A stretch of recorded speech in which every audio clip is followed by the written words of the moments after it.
Welcome back to the program. Well, during our second segment today, I am talking to two students that are actually doing what Dr. D'Antoni talked about just a few moments ago. With me, I have Savannah Keeney.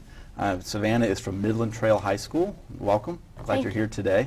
And I have Rachel Peal. Rachel is from Valley High School. And I can't wait to hear from you exactly what this is really like. I think Dr. D'Antoni probably told us the truth, but she told you when we were on break, she said, tell them the truth. And I really want to hear from you exactly what this experience is like from a student's perspective, because it's really what it's all about. Is this working for you? What are you experiencing on a day-to-day basis? So I'd like to know, what has this been like for you? Savannah, why don't we start with you?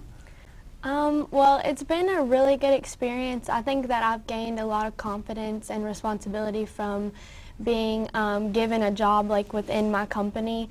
I've gained a lot of responsibility, and I think when I started, it was never that I wasn't going to go to college after this. When I went into the program, my instructor said to me, like, I want to be your first step to going to college. Like, I don't want this to be where you end. So it's really been a good experience to prepare me for what's next.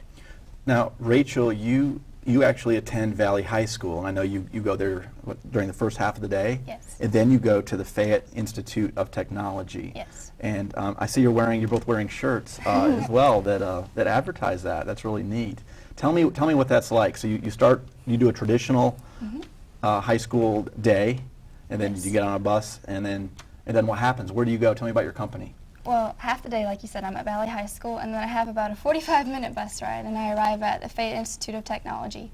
And I'm doing pre-engineering, so typically during my day, I'll walk into my classroom, I'll clock in, which with my fingerprint, like you would at a regular company, and we'll take attendance and things like that, which is also student-led.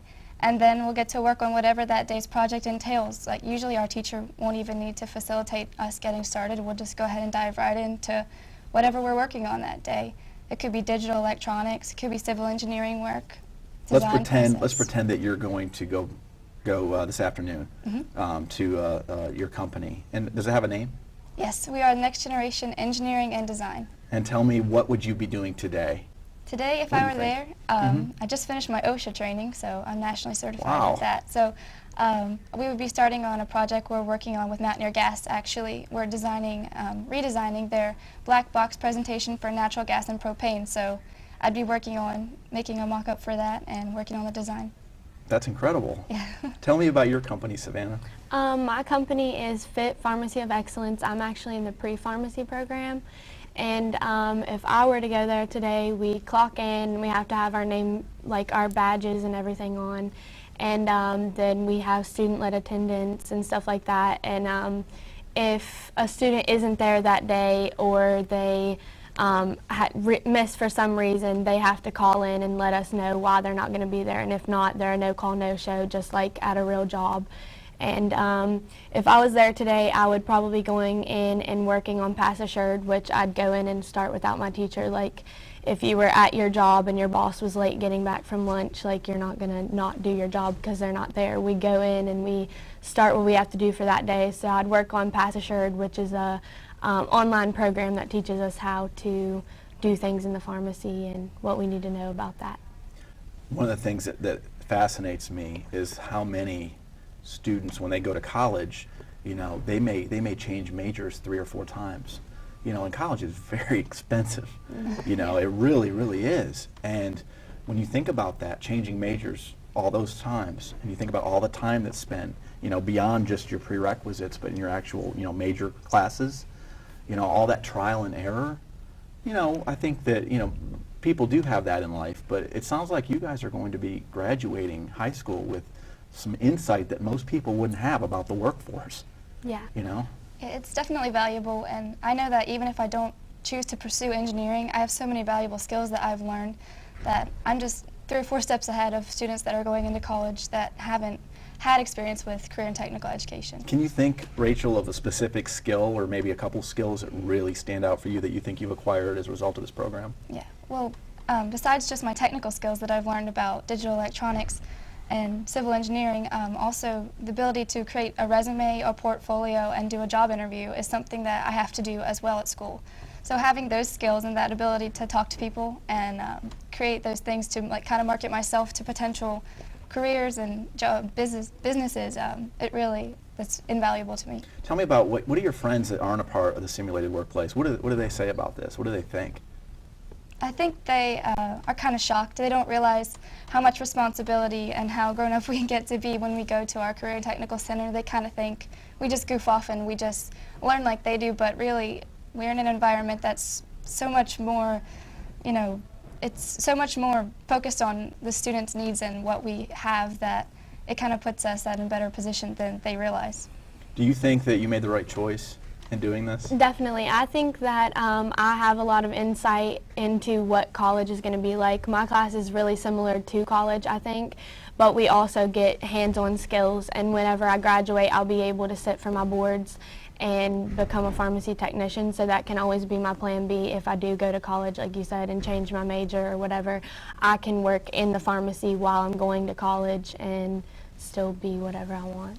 Now, I know a lot of people that are in pharmacy school work as techs, but you're telling me that you'll graduate from high school and you'll be in a position where you can sit for your boards upon graduation and you actually could start working in that field? Yeah. Wow. I actually took my drug test and my background check and everything last Thursday, and that gets me the permit to be able to go into clinicals in January. I'll get to go and actually work in the pharmacy and see exactly what is done, and then when I graduate I can sit and take a test and be certified as a pharmacy technician. Wow. So when you think about your work day, like when you're actually there, tell me about your teacher. Are they're not in the center, on the top, in the front of the room? What are they doing? She actually, her desk is at the back of the room, and we have tables, which are groups whenever we do certain projects.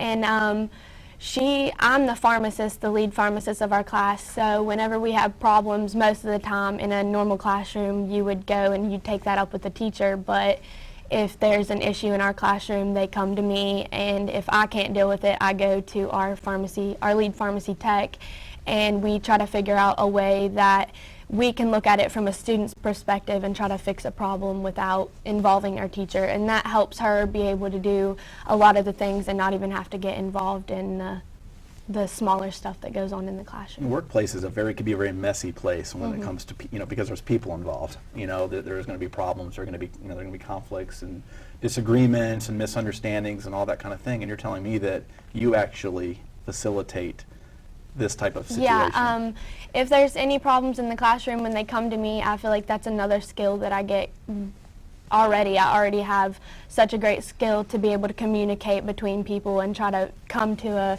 compromise with a problem, and I think that'll be a great skill to have whenever I'm going out into the actual workforce and have to communicate with other people and work with them to see what works with both of us.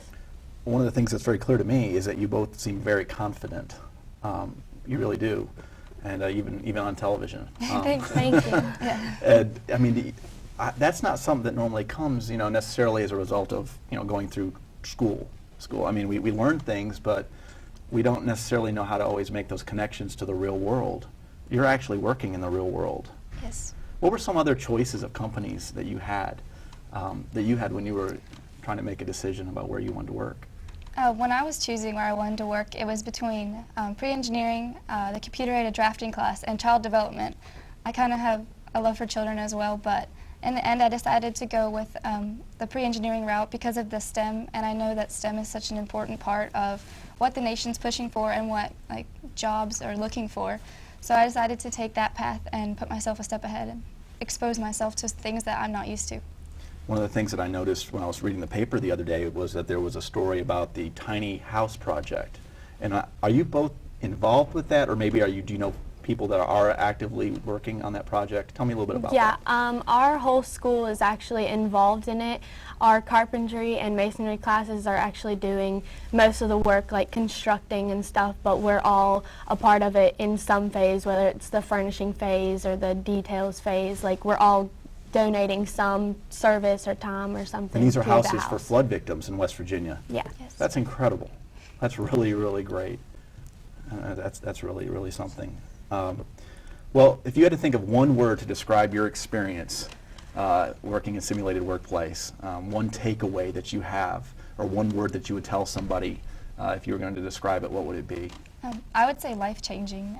It's changed me as a whole person. It's turned me into a much more confident, steadfast individual. I know that teachers can rely on me, and someday my boss can rely on me. And no matter what path I take, I know I'm going to be prepared because of the experiences that I've had. Savannah? I was actually thinking the exact same word, life-changing. I think that it's changed me as a person. I wouldn't be able to be sitting out here talking to you with such confidence and everything, and I've taken a lot away from it, and I'm really thankful to be a part of something like this. Well, I'm thankful you were both here today. Thank you. Very much. Thank you. And thank you for joining us on this edition of ICF Insights.